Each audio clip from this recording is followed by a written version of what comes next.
Gujarat model अगर डगमगाने लगे तो सबसे पहले किसकी राजनीतिक जमीन डगमगाएगी?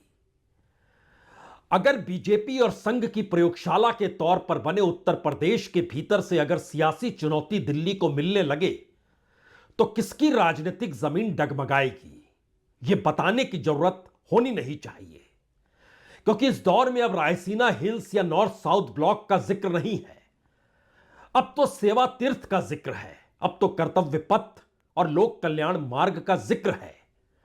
लेकिन यह पहली बार ऐसी परिस्थिति है जहां पर देश के भीतर और देश के बाहर दोनों जगहों पर प्रधानमंत्री की साख उस राजनीतिक जमीन को ही हिलाने लग गई है जिस जमीन पर वह अपनी उसी साख के आसरे खड़े थे, जो साख इस वक्त सब कुछ खत्म करने पर आमादा है। यहां पर इस वक्त सबसे बड़ा सवाल गुजरात मॉडल का है और लखनऊ से मिलने वाली चुनौती का है। दोनों जगहों पर 2027 में चुनाव होने हैं। शुरुआती महीनों में उत्तर प्रदेश और बरस के आखिरी महीनों में गुजरात, यानी 2027 में दोनों जगहों पर चुनाव होने हैं। लेकिन जो मुद्दे उछल रहे हैं या जिन मुद्दों के आसरे इस वक्त मोदी शाह को चुनौती मिल रही है, वो हैरान करने वाली है। क्योंकि पहली बार उत्तर प्रदेश के मुख्यमंत्री योगी आदित्यनाथ इस बाखूबी परिस्थिति को जान गए कि अगर जो स्थिति इस वक्त उत्तर प्रदेश के भीतर है, उसके आसरे अगर दिल्ली को राहुल गांधी ने ना घेरा होता तो पता नहीं उनकी कुर्सी चुनाव से पहले कब कैसे किस रूप में चली गई या चली जाती या चली जाएगी, इसका अंदेशा उन्हें हो चला है। वो यूं ही शंकराचार्य से नहीं टकराए, वो यूं ही उत्तर प्रदेश के विधानसभा के भीतर कानून व्यवस्था का मसला जिक्र नहीं कर रहे हैं, और उन्होंने आज यूं ही नहीं कह दिया कि दिल्ली गैस चैंबर है। यह जिक्र तो राहुल गांधी कर रहे थे लगातार, पार्लियामेंट के भीतर भी और बाहर भी। एक बार पार्लियामेंट को इस पे सोचना तो चाहिए, नहीं सोचा गया।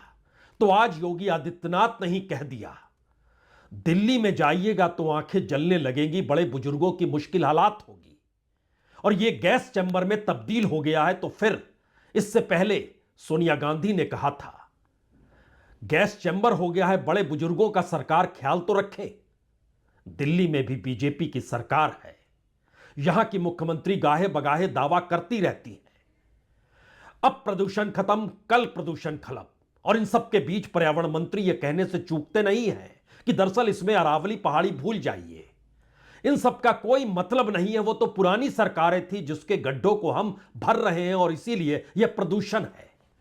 लेकिन योगी आदित्यनाथ तो कलई खोल दी, लेकिन कलई खोलने के बाद ऐसे मुद्दे को उठा दिया जिस पर बीजेपी खामोश, संघ परिवार खामोश। लेकिन कांग्रेस खुलकर कहती है, राहुल गांधी खुलकर कहते हैं, तो यह झटका दोहरा है।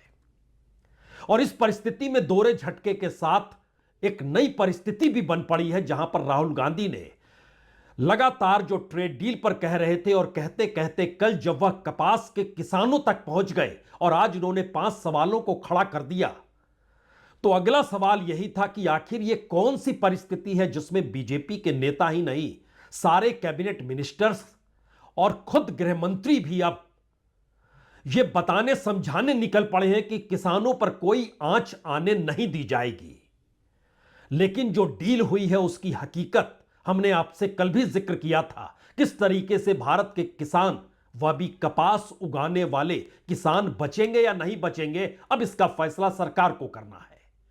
अगर किसानों को बचाना है तो टेक्सटाइल इंडस्ट्री ठप हो जाएगी, और टेक्सटाइल इंडस्ट्री को अगर एक्सपोर्ट के आसरे चलना है तो फिर भारत के कपास किसानों के सामने अपने कपास को बेचने का कोई रास्ता बचेगा ही नहीं। ना भारत की इंडस्ट्री खरीदेगी और ना ही सबसे ज्यादा कपास जो अभी तक बांग्लादेश लेता है वो तो बोल चुका है कि नहीं लेंगे।